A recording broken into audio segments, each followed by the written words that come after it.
Hai,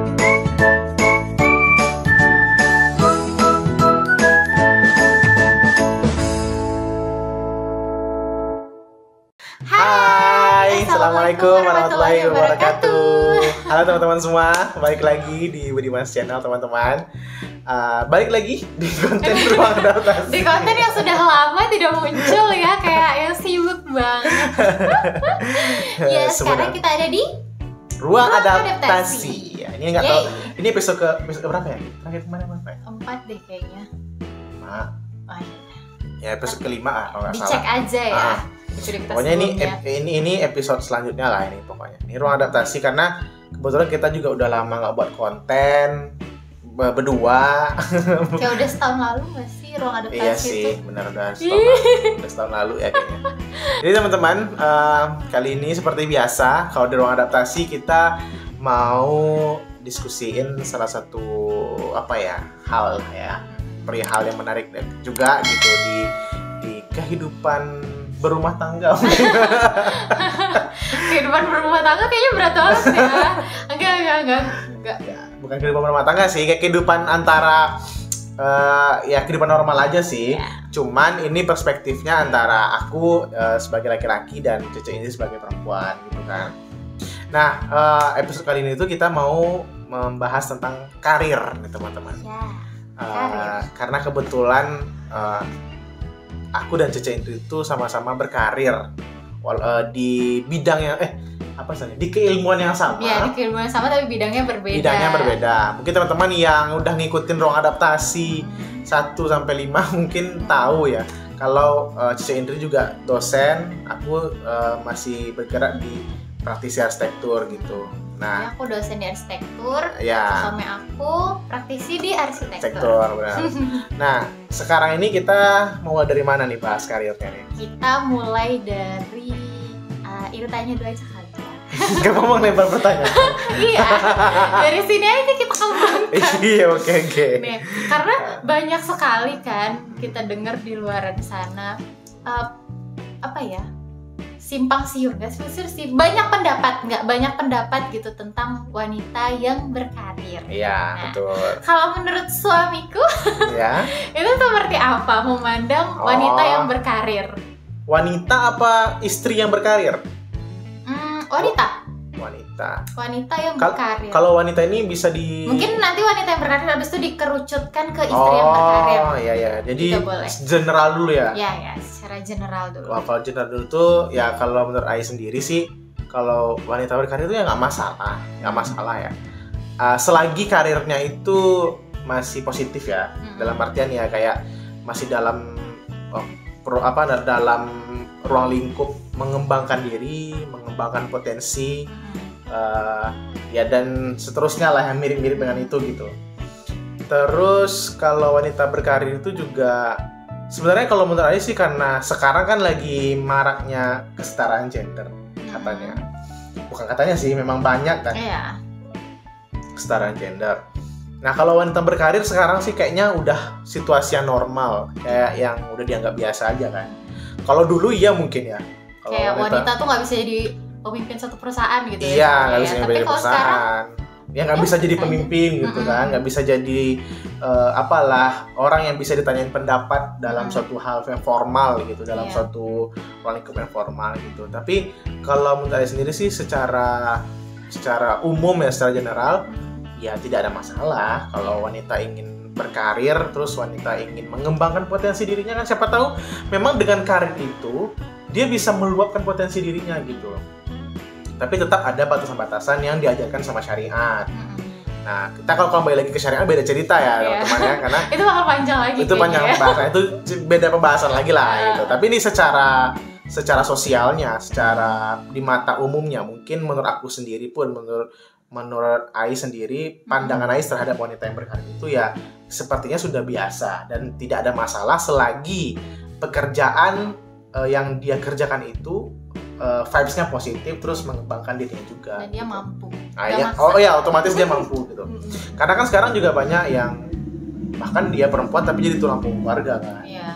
Itu juga bisa memungkinkan dia untuk bisa berkarir pasti. Kalau menurut kamu gimana? Wanita itu berkarir. Kan kamu juga berkarir gitu. Iya. gimana menurut kamu wanita berkarir itu? Apalagi ruang lingkup kamu juga banyak yang perempuan, terus juga bahkan rektor kamu juga perempuan. Iya sih.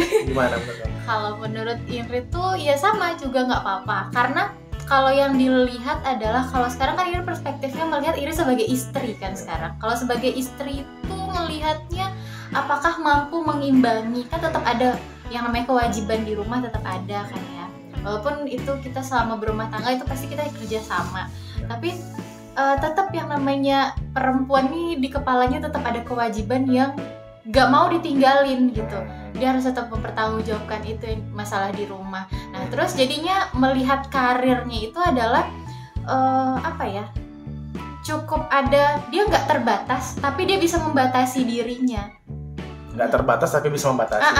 Dengan kontrol dirinya lah. Iya. Dia dengan mengontrol dirinya itu dengan kewajiban yang dia juga punya. Apalagi nanti kalau udah punya anak dan segala macamnya, pasti di jiwa naluri seorang wanita itu pasti ada kayak dia pengen melihat anaknya itu berkembang gitu. Dan itu pun juga yang ada di Ingrid tuh merasanya kayak gitu. Dan Ingrid melihatnya dari yang lingkungan sekitar pun juga kayak gitu. Jadi sah-sah aja berkarir, tapi dilihat lagi bagaimana kondisi yang kita punya. Apalagi sebagai wanita gitu kan, dengan tanggung jawab yang lain sebagai istri, sebagai seorang ibu nantinya. Nah itu juga harus dipertimbangkan. Tapi beda cerita kalau masih sendiri. Kalau masih sendiri, kalau menurut Ingrid sih jangan dibatasi. Kenapa? Karena dia bisa mengeksplor banyak hal. Dipuas-puasin dulu pas masih sendiri. Maksudnya tuh nggak dibatasin tuh bukan dalam konteks bukan dalam konteks yang negatif, tapi explore dirinya jangan dibatasi. Jangan dibatasi kayak ya kan aku perempuan, kayaknya aku nggak bisa deh jadi itu. Ya gitu. Kadang ada self protection juga ya, kayak atau self apa namanya gitu, yang dia tuh sadar kalau dia tuh perempuan, jadi nggak usah lah tinggi-tinggi. Iya betul, karena betul yang kayak gitu yang Ingrid maksud. Karena selagi sendiri jangan kita yang membatasi diri kita sendiri selama itu positif dan coba dulu aja misalnya. Jangan di pikiran itu tertanam kalau ya kita wanita pasti nggak bisa kesana gitu. Jangan itu dulu yang ditanam. Tapi kalau selagi sendiri mah ya udah jalan aja, mau berkarir setinggi apapun. Tapi nanti kalau udah statusnya udah beda lagi, ya mungkin itu pertimbangan lagi dan bagaimana diskusinya sama pasangan gitu. Betul. Itu sah-sah. Ya sah-sah aja dalam artian yang ini ya, yang positif gitu. Nah, jadi istilahnya kalau memang secara general kalau perempuan berkarir itu ya mungkin mengikuti passionnya lagi. Ya hampir sama sih sama laki-laki. Cuma kalau laki-laki kan ada ininya ya, ada kayak beban tanggung jawab. Beban tanggung jawab ya yang ekstra. Karena kan bakal jadi kepala keluarga kan nanti. Betul. Bahkan waktu laki-laki itu sendiri aja, dia udah ada punya tanggung jawab terhadap diri dia sendiri minimal gitu kan. Apalagi yang mungkin ada juga yang sama kayak aku ya. Aku dulu waktu tamat kuliah itu udah ngerasa kayak nggak mau lagi ngebebanin orang tua gitu. Nggak mau lagi ngebuat orang tua tuh masih mikirin kita yang istilahnya kan udah tamat nih kuliahnya. Terus kita bisa berproses seperti apa sih dengan ijazah kita itu gitu, atau dengan skill yang kita punya itu gitu. Gak mungkin dong setiap udah kita tamat tapi masih juga istilahnya di istilahnya ya kalaupun ada ya nggak masalah ya kalau orang tuanya mampu gitu. Tapi ya kalau Ais pribadi sih mikirnya dulu nggak mau jadi beban orang tua lagi gitu. Apalagi kalau misalnya kita udah selesai itu ada kayak beban-beban perasaan kayak aku harus mandiri gitu. Iya. Karena dulu kan ceritanya kayak gitu. Waktu tamat kuliah dulu itu mau kerja keluar itu tuh kan sebuah pertimbangan yang panjang dulu kan. Karena memang terlalu sibuk dengan zona nyaman sebagai ya asisten dosen, terus juga ruang lingkup perdosenan gitu kan dulu. Cuman memang setelah memutuskan untuk bisa keluar dari zona nyaman itu baru agak sedikit terasa beban tanggung jawabnya terhadap diri sendiri ya. Apalagi sekarang kalau sudah menikah dan berumah tangga itu ya memang berasa banget justru. Ya kalau kita bicara karir sih pasti gitu. Apalagi kalau kita nge-stuck gitu. Ya kan ada momen-momennya. Kamu kan juga selama kita berumah tangga kan kita tahu lah gitu. Momen dimana ketika mungkin akunya nge-stuck atau Caca Indri nge-stuck gitu, kayak kita tuh perlu nggak sih kita nge-explore karir kita lebih jauh lagi? Iya. Nah, Ya nggak sih? Pastinya perlu. Kayak misalkan di segi akademis mungkin sertifikasi itu gitu. Nah kalau di sisi praktisi mungkin ya mengurus legalitas, segala macam gitu. Jadi dari sana juga bisa lebih berkembang kan nantinya apapun yang kita karena kalau betul, karena kalau karir ini kan nggak mesti menyangkut kita bekerja bekerja di suatu perusahaan, tapi berkarir juga terhadap misalkan kalau sekarang maraknya media sosial, mungkin kan ada yang memilih untuk berkarir di jalur media sosial. Ya itu sama dengan karir aja kalau menurut aku ya, karena jalur karir sekarang udah lebih luas nggak sih? Luas banget sih kalau menurut. Nggak yang dia harus kerja di suatu perusahaan aja gitu, di rumah pun juga bisa berkarir. Ya itu. Selama ada yang dihasilkan. Ya intinya kan kalau karir itu kan istilahnya seperti sesuatu yang dikerjakan tapi lama kelamaan tuh bertumbuh gitu. Kayak ada sesuatu yang kita jaga, kita kembangkan, kita tumbuhkan gitu. Jadi itu kelihatannya ada progresnya kelihatan. Progres kelihatan gitu. Misalkan dari nol kita mungkin masih karyawan biasa, habis itu naik lagi gitu. Kalau statusnya karyawan, siapa tahu kayak kita punya mimpi punya perusahaan sendiri. Itu kan salah satu pencapaian karir. Dimulai dulu dari yang proyek-proyek kecil misalnya. Itu masih orangnya masih sedikit, mungkin bisa kita aja ngerjain semua sendiri.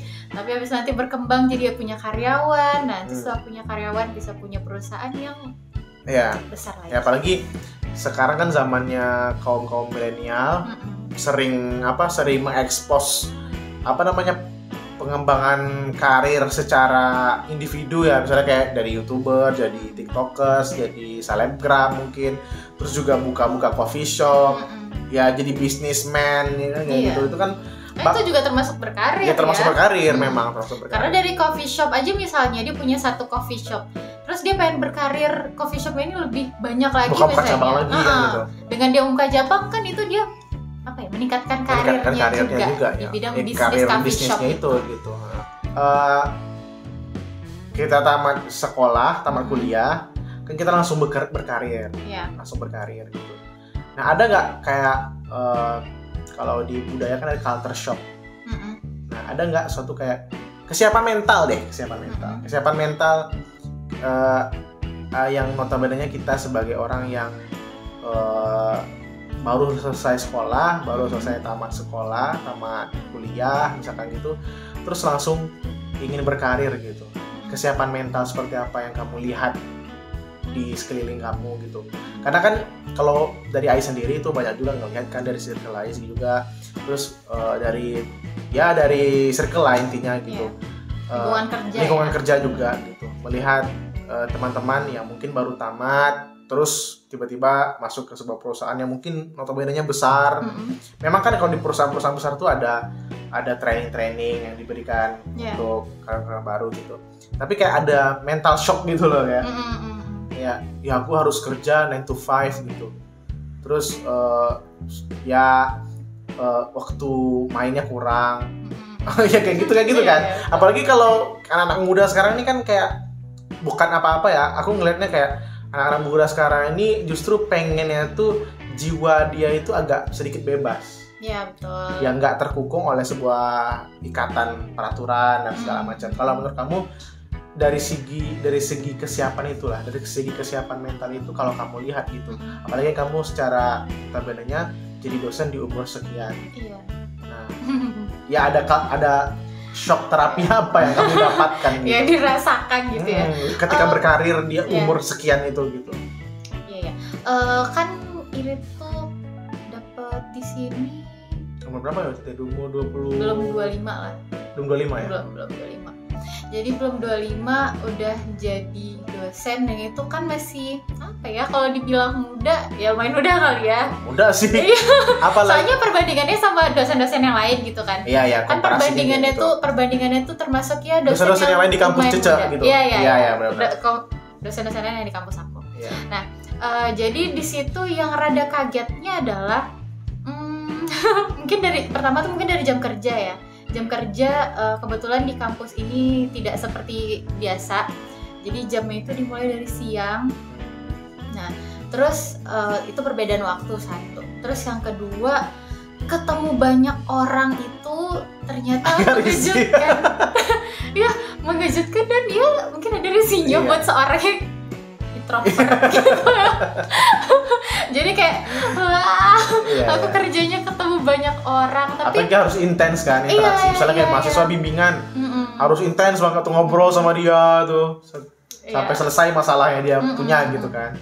Ya, dan yang orang yang diketemukan itu adalah sangat beragam gitu, apalagi kita di kota ini kan. Iya betul. Orang beda banyak, suku, beda agama. Sukunya banyak sekali yang ada di sini. Jadi di satu kelas tuh bisa dia dari beragam. Betul. Yang ada di Indonesia. Nah, itu pasti sifatnya juga berbeda. Terus bagaimana nilai-nilai yang dipegangnya itu juga berbeda. Nah, itu kan berpengaruh tuh ke semua cara berpikirnya, cara dia menyikapi sesuatu, terus cara dia berbicara. Nah, tuh awalnya tuh masih agak kaget tuh.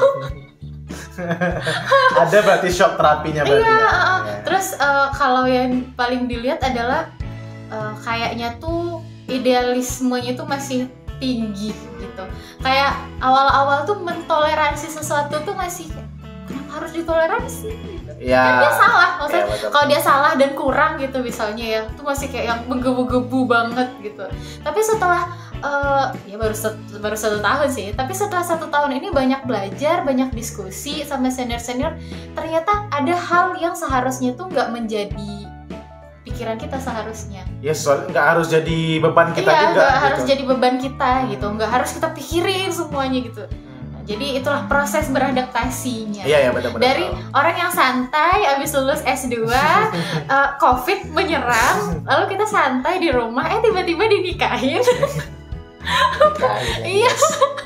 Dinikahin, habis itu dibawa ke kota yang baru, terus santai dulu juga beberapa bulan kan. Iya, kamu kan startnya Maret. Setelah kita nikah itu Januari, 5 bulan ya? Februari, Maret. 2 bulan deh. Iya, Maret ini tuh udah kamu mulai kan ngajar. Ya mengajarnya kan ngajar di rumah. Iya, itu masih ngajar di rumah tapi 5 bulan 1 semester berasa. Kan? Iya. Ya, hitungannya 5 bulan lah, masih terlalu longgar 5 bulan. Iya. Habis itu baru aktif. Aktifnya tuh setiap hari ke kampus. Itu agak kaget sih, apalagi dengan jamnya dan orang-orang yang ditemui itu. Ya apalagi kayak gini kan, makanya tadi yang Ais bilang tadi itu kan ada nggak shock terapi itu, apalagi ketika kamu masuk ketika kamu jadi dosen, terus tiba-tiba juga diamanahi sebuah jabatan struktural dalam tanda kutip ini kan. Nah itu kan menjadi ada shock mentalnya agak terkejut juga gitu. Iya pastinya. Harus apa tuh, panik gitu kan. Nah banyak juga Ais juga ngerasain gitu dulu. Gitu. Pastinya tuh ada rasa apa ya, ketidakpercayaan diri, nggak percaya diri sih, maksudnya tuh lebih kayak mempertanyakan gitu. Sanggup gak ya? Bisa gak ya? Sanggup ya? Kaget ya tuh kayak Tapi gitu. pernah ngerasain ini gak? Kamu pernah ngerasa kayak aku bakal ngerjain apa ya nanti? Nah pasti pernah mikir kayak gitu. Nah itu sering kayak banget tuh. Udah dibayangin sesuatu aja, nanti Bu Indri gini ya. Saya harus kemana gitu? Saya harus tanya ke siapa? Iya. Itu tapi yang harus kita persiapkan adalah, menurut Indri tuh yang harus kita persiapkan, kita harus bisa cepet nih ngambil keputusan. Ngambil keputusan yang minim resiko ya. Oh, di tengah-tengah lah ya. Iya. Jadi tetap ada banyak planning, lalu jangan malu bertanya. Aduh, ini pelajaran banget. Kan tahu kan ya ini orangnya gimana. Tapi itu penting banget teman-teman. Untuk pengembangan karir itu, memang kalau udah malu bertanya tuh gak susah sih. Iya, emang betul. Karena akan ada masanya orang yang malu bertanya itu, dia justru jadi benalu gitu di perusahaan itu, karena dia nge-stuck di situ dan dia tuh ngebuat flow dari orang lain yang bersangkut paut dengan dia itu kacau. Iya. Karena dia nggak mau bertanya, terus dia karena nggak mau bertanya tuh malah ngerjain sesuatu tuh melenceng dari apa yang seharusnya ditargetin, terus molor waktunya segala macam. Nah itu banyak efeknya. Kan jadi banyak yang keteteran kan. Nah, cuman gara-gara dia, padahal dia anak baru, sudah tahu baru, bukannya menggali informasi gitu. Kayaknya itu nggak sih yang nggak mau inilah, agak sedikit ini mungkin ada jaimnya juga, ya nggak sih? Harusnya nggak jaim sih, karena dia yang butuh kerjaan kan. Ya bukan gitu. Maksudnya tuh karena mungkin melihat orang-orang lain situ sudah pada berpengalaman, agak jaim, agak takut bertanya, agak malu gitu. Nah sebenarnya ini sebuah konflik juga sih kalau menurut Ais, karena kayak kita juga semuanya mungkin kita yang nonton video ini, kamu Ais juga pernah merasain di posisi sebagai anak baru. Iya. Anak baru di sebuah perusahaan atau anak baru yang memang baru berkecimpung di dunia itu gitu, di dunia profesional mungkin atau di dunia yang lain semacamnya gitu. Nah, kalau Ais sendiri ya, ini pribadi ya, ini Ais sendiri pribadi menyikapi itu ya. Karena kalau misalkan kita ngelihat ada seorang partner baru di perusahaan itu, yang notabene-nya dia ada di circle kita, ada di workflow kita, tapi tiba-tiba dia orangnya nggak banyak tanya, suka diam, terus nggak mau terlalu bersosialisasi. Nah, ada cara yang harusnya kita lakukan, itu adalah kayak membuang gengsi kita sebagai senior lah dalam tanda kutip. Iya, betul. Itu juga itu maksudnya. Nah, kebanyakan justru hal-hal kayak gitu tuh ya kurang diperhatikan gitu. Kayak si senior ini justru masih merasa kayak ya aku kan udah lama berkarir di sini gitu. Kamu kan baru, ya harusnya kamu dong yang deketin aku gitu. Bukan aku dong yang datang sama kamu. Nah, sebuah kebiasaan yang normal lah kalau di dunia manapun lah aku rasa kayak gitu kan. Tapi ada, ini menurut aku pribadi ya guys ya. Tapi kalau menurut aku ketika ada seorang anak baru, kita terserah dia aslinya mau seperti apa, orangnya apa. Tapi paling tidak si senior ini yang menjemput dia, kayak membuat dia lebih nyaman di posisi dia sebagai anak baru gitu. Karena kayak Ais juga pasti akan kayak gitu ke setiap siapapun yang ada di tim yang baru gitu. Pasti kayak dari mana? Ya istilahnya pasti ada perkenalan awal dulu kan. Nah, bikin dia nyaman dulu, baru dia juga nyaman bertanya. Dia nyaman nanya, nyaman cerita. Iya, yang tadi konteksnya tuh adalah yang dia udah dibikin nyaman tapi dia tetap males gitu. Nah, itu beda cerita. Itu beda cerita. Yang tadi Iri bilang adalah yang itu maksudnya. Oh iya. Ya itu tadi first impression. First impression itu penting, bukan hanya kepada atasan ya kalau menurut aku. Karena kalau dalam karir itu, kalau kita tidak memaksimalkan networking kita juga, it's gonna be difficult for us gitu. Itu bakal sangat amat susah bagi kita untuk berkembang. Karena otomatis ya memang benar kata orang, di atas langit masih ada langit. Jadi ketika kita masuk di sana bukan patah tenteng, gua mah udah kepilih jadi karyawan sini, ya mana kerjaan, kayak gitu juga kan. Ya pasti ada beberapa hal yang kita nggak tahu, terus kita ya harus bertanya, ringan mulut lah untuk bertanya untuk dalam kapasitas pekerjaan gitu. Ya jadi setidaknya itu harus ada hubungan dari dua belah pihak gitu. Yang tanda kutip senior dan yang juniornya. Maksudnya senior ini kan yang udah dulu bekerja dan jabatannya mungkin lebih tinggi. Ya mungkin karena persaingan karir itu pasti juga ada. Persaingan karir itu dalam suatu perusahaan, persaingan karir pasti ada ya. Pastinya. Kita nggak mau menafikan itu. Tapi memang ada beberapa oknum-oknum mungkin yang juga suka sikut menyikut gitu kan, nggak suka disaingin gitu kan. Ada beberapa orang-orang seperti itu gitu. Makanya dia nggak mau nge-bridging si anak baru ini kali ya. Dia mau ngeliat aja tuh, nih anak baru mau bisa nggak adaptasi gitu. Iya, dia inisiatif nggak nih anaknya. Biasanya kan dilihatnya kayak gitu kayaknya ya, kalau orang yang senioritasnya cukup tinggi.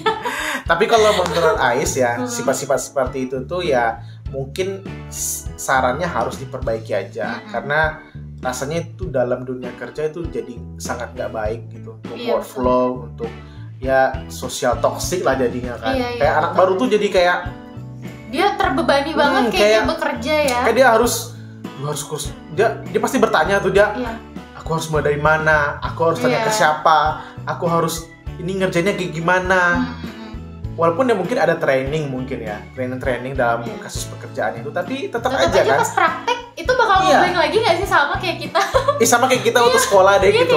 Waktu guru ngejelasin misalnya soal matematika. Guru tuh ngejelasin soal matematika 1 di papan tulis.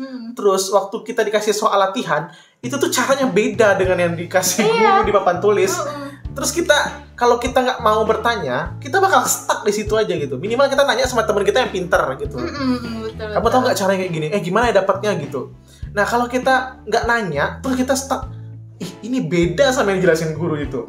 Aku harus kayak gimana ya? Ya udah stuck di situ aja, nggak bakal dapat. Sementara waktu juga berjalan gitu, waktu habis gitu untuk memikirkan kayak gitu. Nah kalau di dunia sekolah mungkin guru itu kalau ada siswa yang nggak tahu pasti dia kayak lempar pertanyaan, ada yang nggak ngerti gitu. Nah kalau di perusahaan nggak akan ada kayak gitu. Kalau ada ya?